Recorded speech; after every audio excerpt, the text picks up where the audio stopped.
Lo prometido es deuda y aquí tenéis el segundo vídeo del día para hablar de Spider-Man 3, la última película que cierra la trilogía de Tobey Maguire y Sam Raimi, que ya está disponible en cines, ¿de acuerdo? Y claro, con motivo de eso, pues ya he dicho, venga, ya vamos a cerrar la etapa de forma genial, ¿no? Y ya la semana que viene, no, la siguiente, empezamos con The Amazing Spider-Man, porque hay como una especie de descanso, ¿de acuerdo? Y luego ya vuelven a reestrenar otra vez, pero esta vez con las de Andrew Garfield, que en lo especial tengo muchísimas ganas, porque las de Andrew Garfield la verdad es que son de las que más me gustan dentro de lo que ha sido adaptaciones live action de Spider-Man por parte de Sony. Esta película he de decir que tiene mucho hate, no sé por qué en general, sí que es verdad que hay cosas que dices, vale, entiendo mucho odio, pero hay otras cosas que tampoco creo que estén tan mal. Creo que es una película, ahora hablaré más a fondo, pero creo que es una película que en general, pues bueno, funciona, ¿no? Con sus más y con sus menos, pero creo que termina funcionando cerca de lo raspadito. Así que venga, ya sin más dilación vamos a hablar de Spider-Man 3.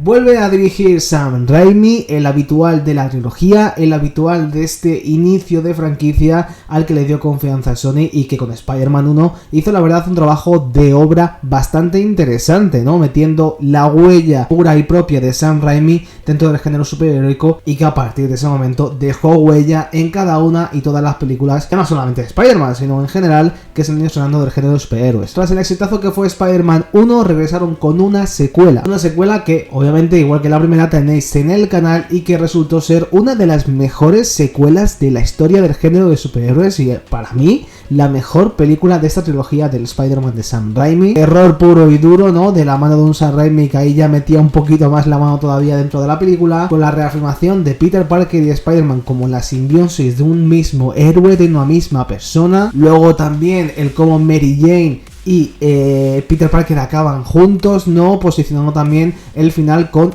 Harry Osborn y el Duende Verde Jr., ¿no? Dejando varias piezas clave dentro de esta secuela, que luego serían importantes en esta tercera parte, que es de la que vamos a hablar ahora. Hay que poner en contexto, ¿de acuerdo? Porque si hay algo que tiene Spider-Man 3 son muchos villanos. Tenemos al Duende Verde Jr. al principio, tenemos a Venom, al Hombre de Arena también al principio. En total hay unos 3 villanos, que luego lógicamente con el devenir de la historia pues irán y vendrán. Pero hay que decir que Sony impuso que el personaje de Venom, del que ahora hablaré, estuviera dentro de esta tercera película sí o sí. Sam Raimi no quería utilizarlo, Sam Raimi no quería este tipo de historia para cerrar su trilogía, quería algo completamente distinto, o al menos eso es lo que se ha comentado, lo que se ha dicho y lo que ha dicho el director en varias ocasiones, pero bueno, al fin y al cabo quien pone la pasta es Sony, y Sony dijo que tenía que estar Venom dentro de esta película, dando resultado a una película excesivamente larga, o sea, son 2 horas y media de película, creo que es la más larga de la franquicia de Tobey Maguire, y dejando un mal sabor de boca en toda la crítica y prácticamente en la mayoría del público. Una trama muy atropellada y también demasiado rápida como para ver el trasfondo dentro de lo que nos quería contar Sam Raimi en el fondo. Y claro, hay que empezar hablando de la película dada la historia, ¿no? Porque en esta historia tenemos que tras caer un simbionte del espacio se acomoda, por así decirlo, al cuerpo de Peter y Peter empieza a sufrir cambios, ¿no? Peter empieza como a desvelar, por así decirlo, una identidad bastante oculta que le lleva por el camino de la amargura. Todo esto causado, ¿no? Por la culpabilidad de haber dejado libre al verdadero asesino, entre comillas, del tío Ben, ¿no? Que es el personaje del Hombre de Arena. Más luego todo lo ocurrido con Harry, el accidente de Harry al principio de la película, que le dejó, la verdad, bastante mal al pobre Harry Osborn. Por tanto, esos sentimientos de culpabilidad hacen que Venom sienta más facilidad a la hora de dirigirse a Peter Parker y nos dé esa parte negativa. Parte negativa, hay que decir que el traje negro es espectacular, o sea, el traje negro presentado en esta película es muy acorde a lo presentado en toda la franquicia de Sam Raimi, pero también muy acorde a, creo que como homenaje al cómic, ¿no? Creo que es un pedazo de traje, creo que es un traje muy bien amoldado a las características de Tobey Maguire y sobre todo las características de este Spider-Man, y creo que eso sí que funciona bastante bien, y además creo que Tobey Maguire hace bastante bien ese doble juego, ¿no? De un Peter Parker cambiado, un Peter Parker, digamos que involucionado dentro de su propia historia. Historia que si algo tiene de malo, porque a mí sí que es verdad que en sus 2 horas y media no me aburre, es una película que no me aburre, siempre van ocurriendo cosas, ya sea con Peter Parker o con Spider-Man, por tanto no hay momento para el aburrimiento. Y que es cierto que pese a eso es una historia muy atropellada por su propia trama, por sus propios personajes. Ya he dicho que hay hasta 3 villanos dentro de la película, y claro, Venom no aparece prácticamente hasta los últimos 40 minutos, 30 minutos de película, y eso hace que quizás no termine de explotar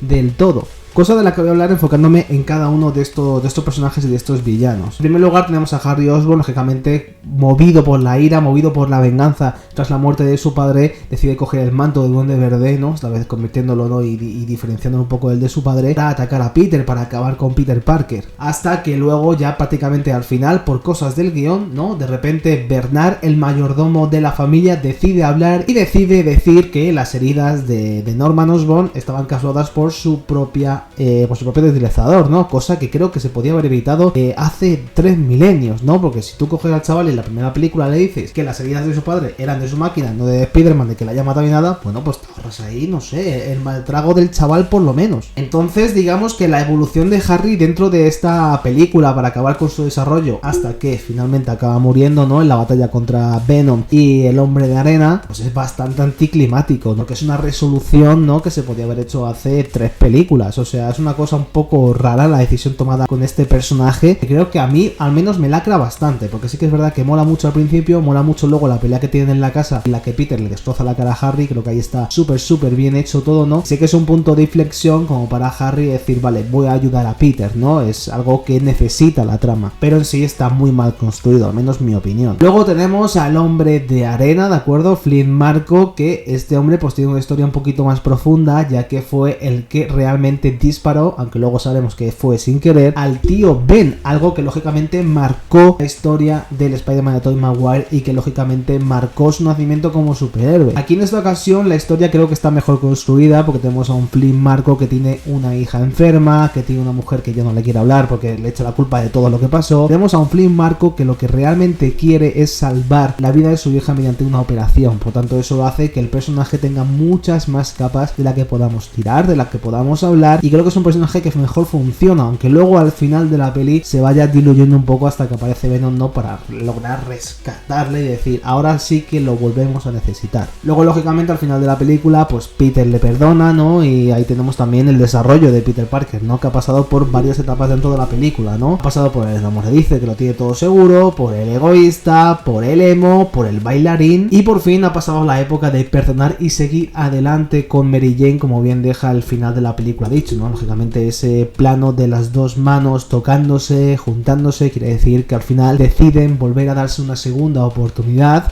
que luego lo que nos deja caer Tobey Maguire en No Way Home. Y para acabar en esta sucesión de villanos, hablemos de Venom, porque Venom es un ser que la verdad creo que está bastante bien, entre comillas, el que caiga del espacio y demás. Es un poquito cómic, la verdad, pero también te digo que muy cogido con pinzas. Es mucha casualidad que el simbionte caiga dentro de lo que es el área donde está Peter Parker. Eso es muy cómic, ¿de acuerdo? Así que eso pues lo deja pasar. Eso es una decisión muy comiquera que creo que, bueno, pues para la película sí que funciona. Luego con el traje negro creo que mola muchísimo, como he dicho ya, el traje negro de Peter, pero luego el problema está en cuando el simbionte se pasa a Eddie Brock. Eddie Brock, un personaje movido simplemente porque Peter Parker le humilló en el Daily Bugle, gracias a que pues el propio Eddie Brock hizo un Photoshop de una imagen para poder conseguirse el puesto y quitárselo a Peter Parker. La motivación de Eddie no está mal, ¿no? Porque quiere hacer daño a la persona que le ha dejado o sin nada, ¿no? Prácticamente que le ha destrozado, pero que también es el propio Venom el que lo ha hecho. Pero el problema está en que las motivaciones de Venom, ¿no? Son un poco también algo más personales, ¿no? Ya que él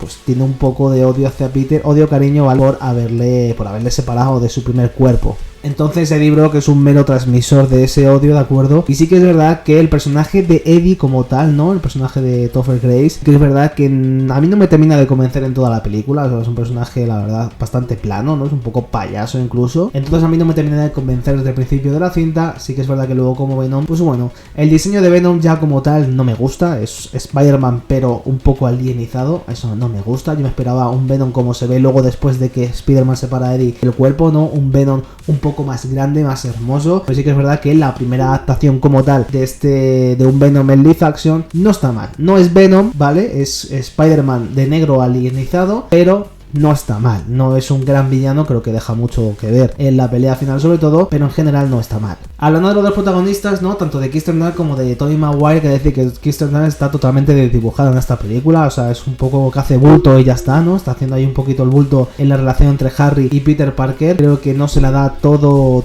el potencial que merece Kirsten Dunst, está muy desaprovechada, la verdad. Y en cuanto a Tobey Maguire, pues bueno, hace un trabajo igual de bien que de costumbre, no hay nada nuevo en él. Entonces, la película de Spider-Man 3, yo como película como tal, es una película que me entretiene, ¿no? Y que ya en conclusión y para ir acabando, es una película que realmente creo que funciona dentro de lo que nos propone Sam Raimi en esta película. Los problemas que tiene son muy claros, son muchos personajes, muchas tramas abiertas que se cierran de mala manera y de forma muy rápida, y sobre todo un metraje excesivo a causa de meter a algunos personajes a la fuerza. Creo que el imperativo de Sony de meter a Venom fue algo que lacró bastante esta película, que sin duda alguna llega a estar el Hombre de Arena solamente y Duende Verde Jr. creo que hubiera funcionado mucho mejor. Creo que hubiera funcionado dentro de la trilogía mucho mejor, porque al fin y al cabo tienes otros personajes que desarrollar y tienes mucho más amplio el espacio para hacerlo. Pero en conclusión, no puedo decir que es una película horrible de suspenso, porque es una película que yo me la paso bien, me entretiene, creo que hay muchas escenas que están muy chulas, la pelea final con Venom creo que al fin y al cabo, saber que el personaje es bastante la cinematografía y los movimientos de cámara y todo lo que propone Sam Raimi funciona bien, y en general es una película que de 2 horas y media que dura, yo no me aburro ninguna, tampoco creo que sea tan mala como incluso yo pensaba, que no es que haya sido algo general. Pero bueno, hasta aquí el vídeo de hoy, cinéfilos. Si os ha gustado el vídeo, pues un like, si no pues un dislike. Recordad suscribiros, activar la campanita